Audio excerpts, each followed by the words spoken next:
chỉ bay ule tuân trùng su chân chính trả lúc cái gì hung sùng đi lệ pathum trang sùng thum pakua lệ sùng li pati inkara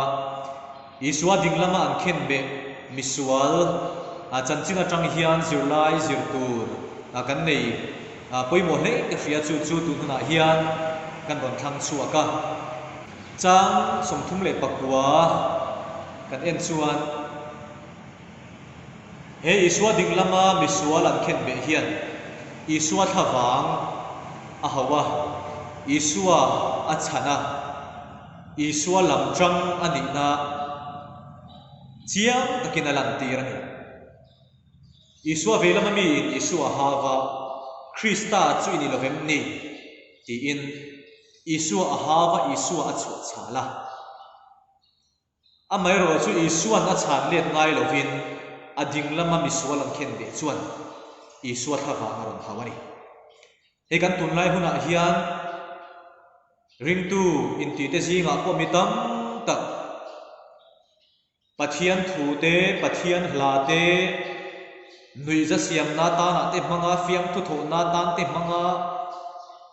isua ming ti bor banga isua ming ti moi lo tu kan tam ta hle mai heng kara hian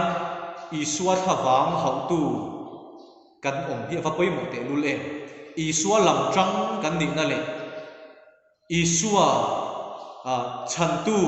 isua thawang hau tu ama ring tu kan ni na kan lan tira poi mo he mai mitam ta chona hau mai mai fiam thu mai mai chu tiang khin le tangai hei nem ti te pon kan ngai ko mai thei amma ero chu he kan trong kam le kan chen zia nge ya isua dinglama misua lan khen be anga isua thawang kan hau hi kan ne tun lai huna ta hena pui mo le in ka ria chu chu kan soi ma sa a tina dot le ta na chuan he isua dinglama misua lan khen be hian abulami isua khatunge ani a hre chiang hle maya pathian me poi hlau na nge ti in isua velam mi kha ba hawa he hian in abula om chu abula an khen be me chu tunge ani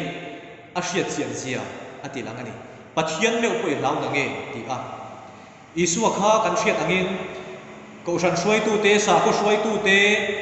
ram hruai tu te pu khan tunge ani an hre reng reng lo mystery fapa thingrem siam tu fapa khan ni lo mi ti in tunge ani an hre chiang reng reng lo khami hun chu zong khan amai ro chu isua dinglama mi ve thunge ro chuan abulami kha tunge ani a hre chiang hle mai pathian me poi hlau na nge tin pathian ani na kha hre chianga tin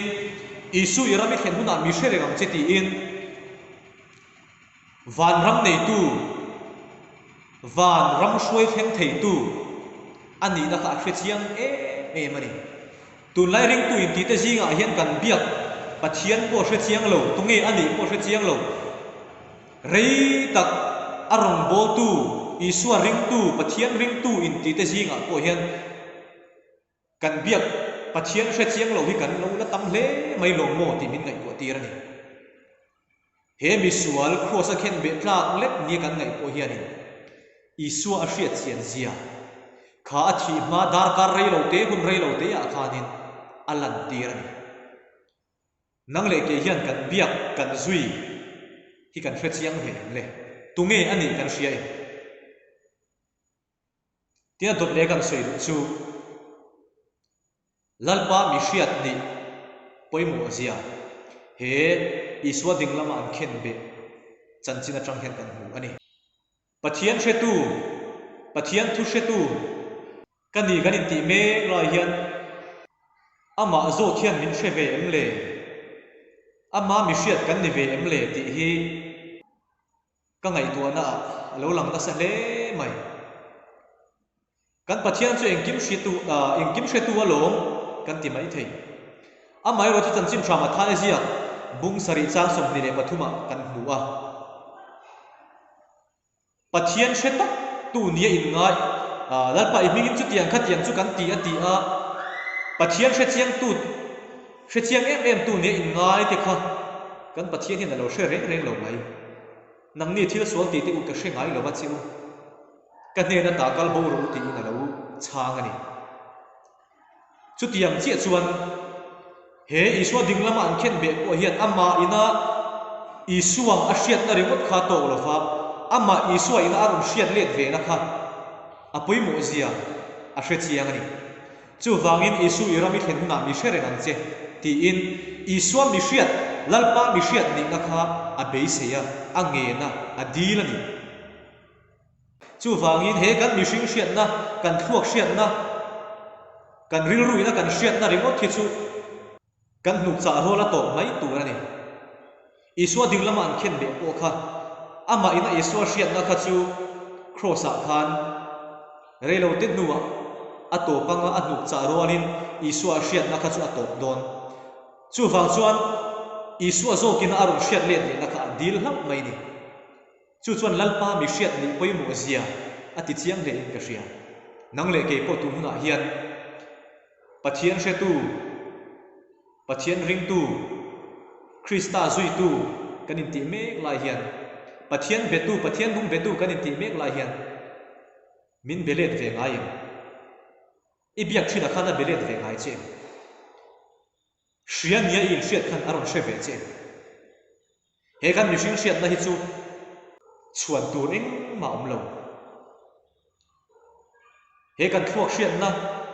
he kan ngai to na mang le kan ril ru le kan thuak manga pathian kan hriat na chu kan nuk cha ro la to mai thina ni a